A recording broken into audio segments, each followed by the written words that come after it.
Hey everyone, it's Rick Carson. We're at the beautiful Make Believe Studios, and today I'm going to start delving into routing around inside of a Metric Halo MIOConsole system, which has been a little bit of a topic on the internet, particularly in the gear space thread that Metric Halo has been having go on for roughly over a decade. So the first thing I want to jump into is we've got a computer here, a Mac laptop that has never had MIOConsole on it. It actually doesn't even have a DAW at this point, I just realized. So we're going to have to figure that out in a second, but right now, doesn't have anything. It's just fresh, ready to go. And we have a Metric Halo ULN-8, which is not even turned on yet. So I'm going to go ahead and turn this thing on and make sure that it gets power.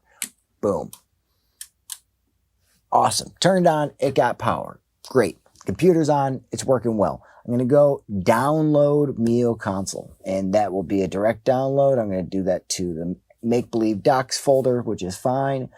Okay, so now it's installed, and I'm just going to go open MIOConsole 3D. It says it's an app from the internet. Do I want to open it? Yes, I do.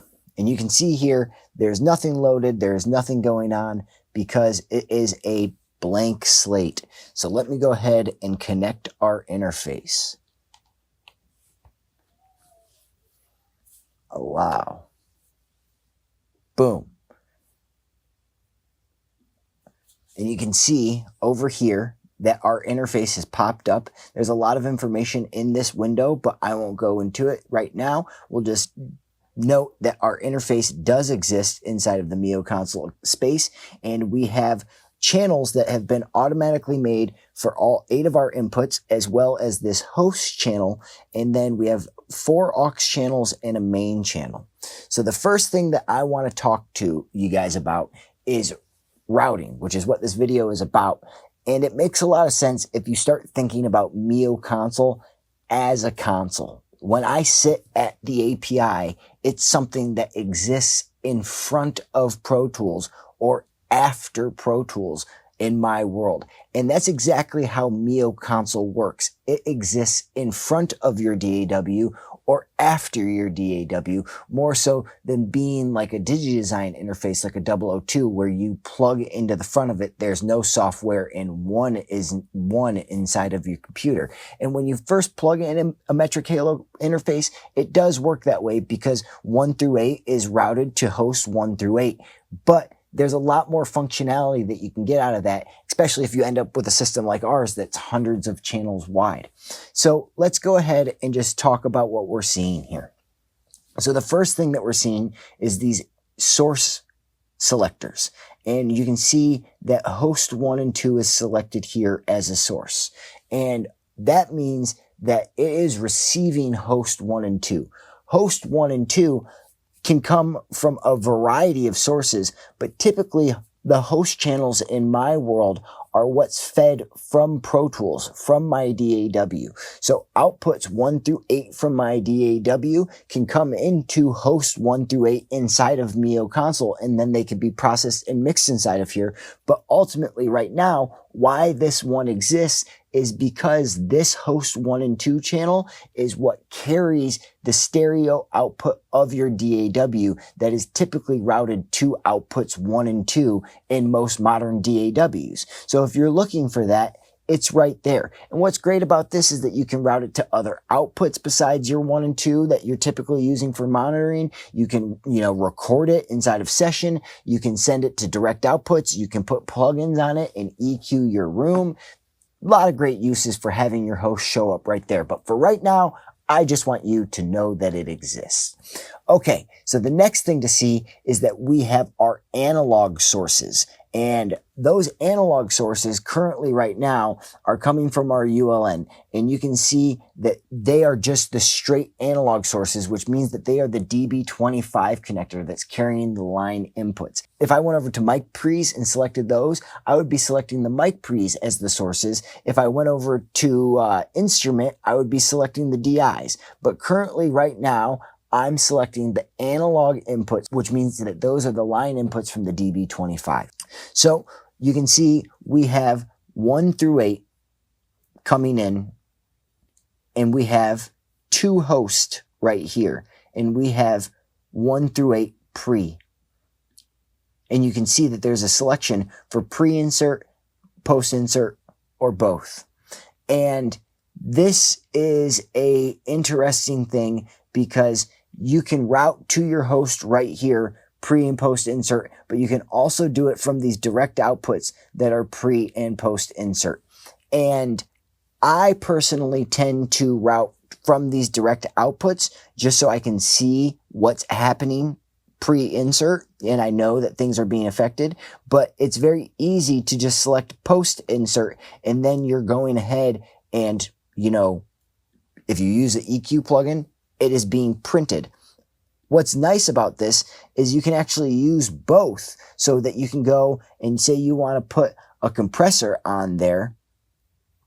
You can see that it went to 1 and 9. So that means that it's recording to both 1 and 9. So that's host 1 and host 9.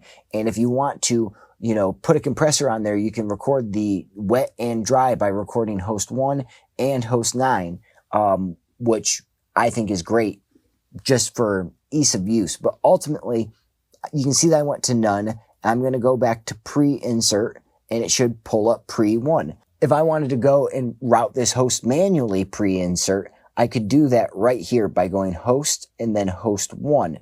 If I wanted to go and route it post-insert, the same thing could be said by picking none here and applying that same host to the post-insert direct output.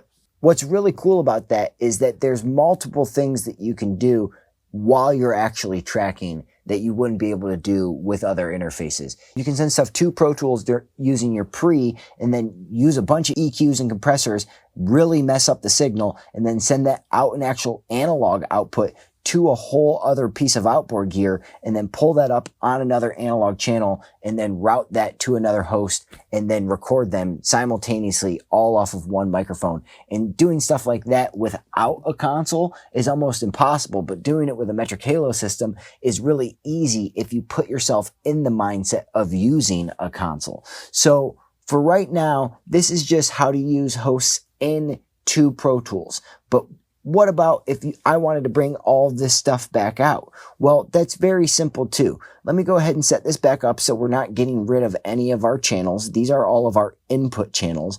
I'm going to go ahead and create some new channels, which is Shift Apple A. And you can see that I added one channel. I want, you know, another 6.